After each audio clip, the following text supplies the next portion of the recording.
नमस्कार मंडळी, सोयाबीनची भाजी व्हेज आहे पण खायला लागते अगदी चमचमीत नॉनव्हेज सारखी। तर आज सोयाबीनची भाजी बनवून दाखवणार आहे। खायला खूपच टेस्टी लागते। चला तर वेळ न घालवता रेसिपीला सुरुवात करूयात। तर इथे मी 1 वाटी सोयाबीन अर्धा तास साध्या पाण्यामध्ये भिजत ठेवलेले होते। यानंतर याचं पाणी काढून घ्यायचं आहे ज्या वेळेला आपण भाजी बनवणार। तर भाजी बनवण्यासाठी इथे मी मसाला बनवणार आहे। पॅन गरम केलेला आहे। 2 मोठे कांदे असे चिरून घेतलेले आहेत, तेलामध्ये घालायचे आणि याचा कलर चेंज होईपर्यंत परतवून घ्यायचे आहेत। तर कांद्याचा कलर हळूहळू चेंज होत आलेला आहे। चांगला कांदा खरपूस भाजून घ्यायचा आहे। 2 मिनिटं मी कांदा हा चांगला तेलावर परतवून घेतलेला आहे। तुम्ही पाहू शकता याचा कलर आता चेंज झालेला आहे। साईडला करून घेऊया। आता याच पॅनमध्ये 1 वाटी खोबरं घालायचं आहे। किसलेलं ओलं खोबरं आहे। तुम्ही सुक्या खोबऱ्याचा वापर केला किंवा खोबऱ्याचे तुकडे जरी वापरले तरी सुद्धा चालेल। कांदा आणि खोबरं एकत्र मिक्स करून दोन्ही चांगलं खरपूस सुगंध येईपर्यंत परतवून घ्यायचं आहे। अशा पद्धतीने मसाला बनवून जर तुम्ही ही सोयाबीनची भाजी बनवून खाल तर अगदी नॉनव्हेज सारखी या भाजीला चव येते। कांदा आणि खोबरं आपला चांगला परतवून मस्त झालेला आहे। पहा मस्त कलर आलेला आहे, अगदी गोल्डन कलर म्हणजे ब्राउनिश कलर आलेला आहे। सुगंध खूप छान येतोय। कच्चा कांदा नसल्यामुळे किंवा कच्चं खोबरं नसल्यामुळे हा भाजीला असा मसाला वापरून एकदा नक्की ट्राय करून बघा। आता काही खडे मसाले घालणार आहोत। तर 1 चमचा धणे, 1 चमचा बडीशेप, 1 चमचा जिरं, 4-5 लसणाच्या पाकळ्या, 1 इंच आल्याचा तुकडा, दालचिनी, लवंग आणि काळी मिरी घेतलेली आहे। आता हे सगळं यामध्येच घालायचं आहे आणि हे देखील यामध्येच परतवून घ्यायचं आहे। जास्त गरम करायची गरज नाही, थोडंसं 1 मिनिट हे चांगले परतवून घ्यायचे। तर हा मसाला चांगला खरपूस आपला भाजून झालेला आहे। आता पूर्णपणे थंड करायचा आणि त्यानंतर हा मिक्सरच्या भांड्यामध्ये घालून बारीक याची पेस्ट करून घ्यायची। तर सगळा मसाला मी मिक्सरच्या भांड्यामध्ये काढून घेतलेला आहे। आता यामध्ये कोथिंबीर थोडीशी घालूया। 1 ते 2 हिरव्या मिरच्या घालायच्या आहेत। ह्या तिखट आहेत तर एकच मिरची मी 2 तुकडे करून घातलेली आहे। 1 मोठा टोमॅटो स्लाइस करून घातला आहे।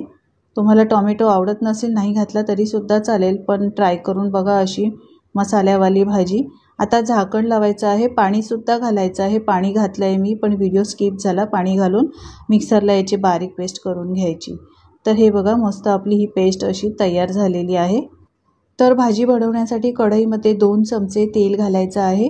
गॅस इथे मी लो टू मीडियम ठेवलेला आहे। यानंतर 1 चमचा जिरं घालायचं। जिरं चांगलं कलर चेंज होईपर्यंत फुलून आलं, चांगलं तडतडलं की हिंग पावडर घालायची आहे। 1 मोठा बारीक चिरून घेतलेला कांदा घातला आहे। कांदा चांगला या तेलामध्ये परतवून घ्यायचा। कांद्याचा रंग बदलला की यामध्येच 1 चमचा आलं, लसूण आणि हिरवी मिरचीचा ठेचा बनवलेला आहे, तो ठेचा देखील यामध्येच परतवून घ्यायचा। आता मसाले घालूया। पाव चमचा हळद पावडर, 1 चमचा काश्मीरी मिरची पावडर, 1 चमचा किचन किंग मसाला आणि 1 चमचा गरम मसाला वापरलेला आहे। तुम्ही मटन मसाला किंवा बिर्याणी मसाला वापरला तो देखील चालेल। आता तेलातच हे सगळे मसाले असे परतवून घ्यायचे। असे चांगले तेलात परतवून झाले की यामध्ये आपण जे वाटण केलं होतं खोबरा कांद्याचं ते वाटण यामध्ये घालायचं आहे। सगळे मसाले पुन्हा एकदा मिक्स करून चांगले तेलामध्ये परतवून घ्यायचे आहेत। असे सगळे मसाले व्यवस्थित परतल्यामुळे भाजीला चव देखील चांगली लागते।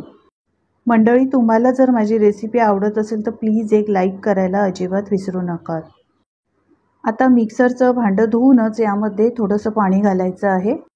सगळं मिक्स करून घ्यायचं आहे। झाकण ठेवायचं आहे आणि 1 मिनिट हा मसाला चांगला शिजवून घ्यायचा। चांगला याला एक कड काढून घ्यायचा। तर मी 2 मिनिटं हा मसाला चांगला शिजवून घेतलेला आहे। हे बघा मस्त कड आलेला आहे याला।